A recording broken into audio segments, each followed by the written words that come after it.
today's episode. How do you do, winter lovers? Welcome. Today, it's the opening night of Fiddling on the Roof. I'm going to go there with my friend Magnus, who's assistant director, but that is in the evening. In the morning, I will be making brunch. Yes, people, brunch. It's a funny wordplay on breakfast and lunch. Brunch. What will they think of next? Since I'm going to the opening night of Fiddle on the Roof and know almost nothing about, well, I know a lot, but I'm reading this book anyway, just for fun. Well, maybe not fun. I'm reading this book. I'm on my way to change those lenses for my iPhone. You know, 2 days ago I bought them and they were totally wrong. So I'm going to exchange them for a better one. I had thought that I would buy a telescopic lens 2 days ago, and instead I bought a macro lens, which is sort of for taking pictures real close. So totally the opposite of what I needed. So this is the one I want, and this is the one I got. I don't know why. You can see there's a lens there. Stupid me. No problem. I always get surprised when there's no hassle when you try to return things. Just thank you. Back home, let's open this fucker. Oh my god, this seems enormous. Okay, doesn't that look, how big is that? Okay. So let's see, that's the lens. There's the stand. There's part of the stand. I've got loads of these. This is the clip-on. Is it strong enough? This is for sort of, you can turn this into a, what's the English word? Oh, I can't remember the English word. Wait. Well, let's try this. Oh. Okay. Yes. So this is just me trying the diff. Oh, this is great. This is stupidly fantastic. Right? Wait.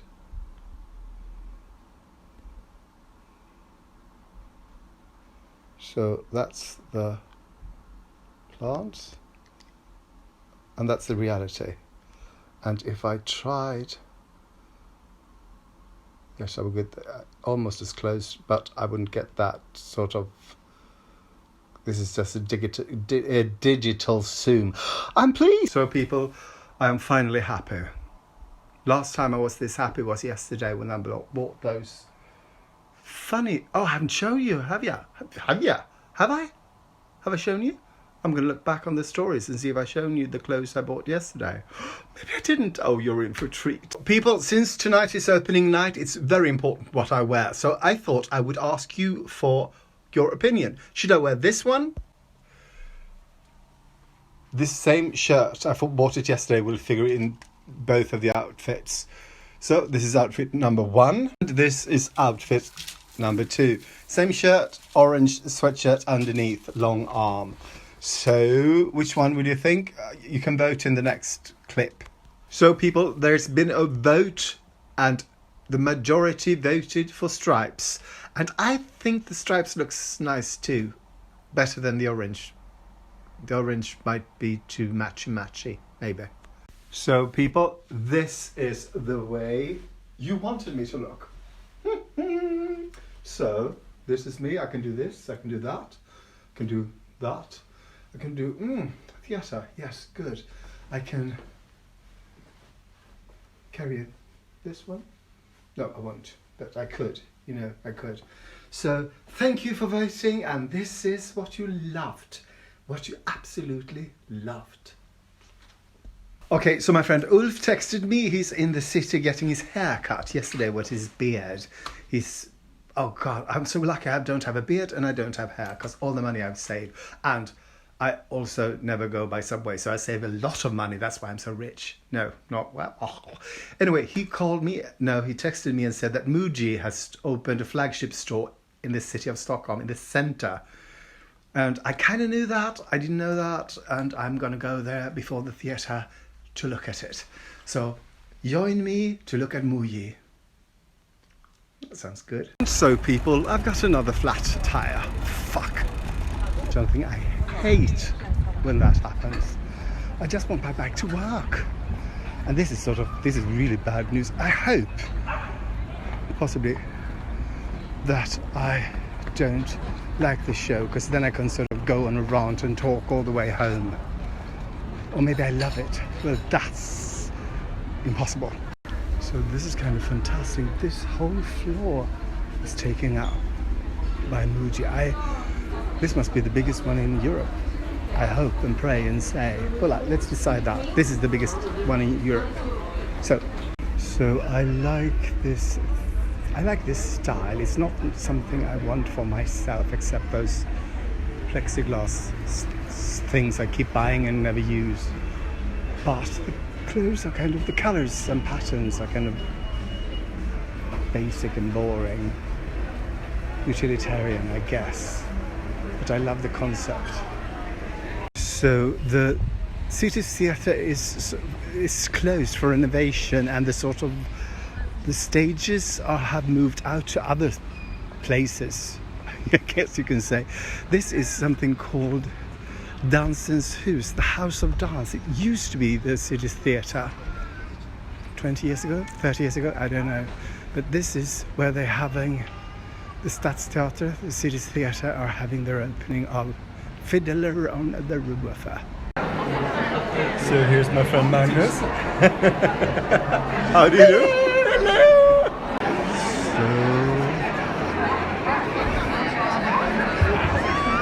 I'm not ready for my close-up. Oh, look at the tree. So now it's intermission and I'm not overly excited. Sometimes I'm bored.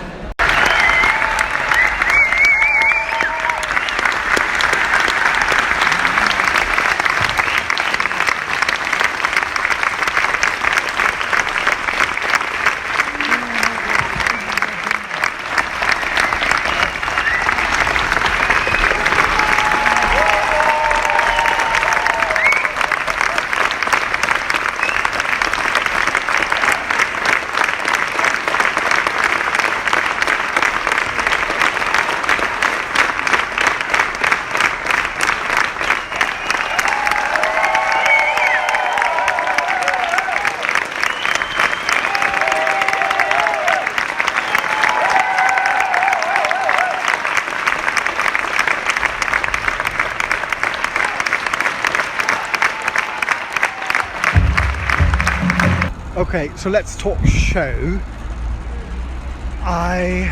This was the first time ever that I saw Fiddler on the Roof. I think fiddling on the roof is so much funnier. And I really don't like this director. So it was a good surprise, or I was positively surprised that it wasn't sort of so much. Usually it's very strange and kind of boring, and he never sort of tells the story, and there's never any psychological sort of digging going on. People are just loitering about on stage, and I do not like the choreographer, and especially this choreography I did not like at all, because it's just movement. To me it's an art form, and when you have it on stage in a musical, it has to tell something. It has to come from something, the movement. They were just sort of like, oh, you know, you do that, really uninspired. Don Ekborg, who played the main lead, Tevye, fantastic. And I would have loved him to have more, this is not his fault, some better direction. The set design was okay. It was kind of like an opera, and it's supposed to take place in a village, in an old cramped village, and it's just one house, and that was Tevye's house. So everyone came sort of visiting. It's kind of very operatic, and the costumes although quite nice, I needed them to look older and dirtier and worn. They look like they've sewn it. I mean, this is supposed to be a village in the countryside, poor people, and the costumes were crisp. I like the story, I like the music, I like the actors and the dancers and everyone on stage. Everyone was really good. And this sounds, because I've mostly been negative, but this is one of the better shows this director has done. Usually there's bathtubs and refrigerators on stage, and of course he had to have a bathtub on stage today as well, but that was a really bad scene. He comes in pushing a bathtub and he commences to get undressed, except he's wearing his underwear, gets into the tub, she washes him, and it's like, if he's not going to be nude, I mean, it's so weird. It's like the actors, or I don't know, we can't have him nude, so why show him in a bathtub in the first place? They could have a screen or something instead, but I don't know.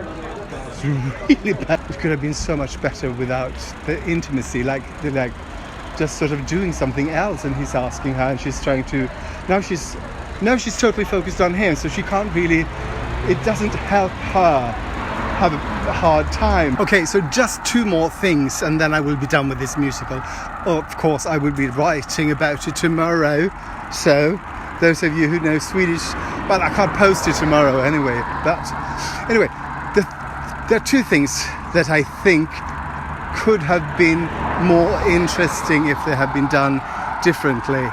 The first is the sort of the hussar or the Cossack, that's the captain who tells the people of Anatevka that they have to leave. He played it now very, very bad guy, very bad, like you're like that. And I think if he had played it more simpatico, it would have been much worse, because people are being sort of expelled from countries all the time, and I think the hard thing is, I think, is that they are met by sort of, sorry, no, you're not allowed, sorry, you have to leave, that's nothing I can do, that kind of attitude. That would have been much worse. It's when they say it's nothing personal, I like you, get the fuck out. That's really hard. And another scene is when Tevye, his youngest daughter, she ran off with a Gentile, a man who's not Jewish, and he just says, she's dead to me. And I think it would have been much more interesting if he had actually thought of her as dead. Like, she had died. She died that way. That he mourns her. Not hating her, not throwing her away, not excluding her, but sort of like just saying sort of, she's dead to me. Like that. That would have been so much more interesting, right? My feet hurt. Good night.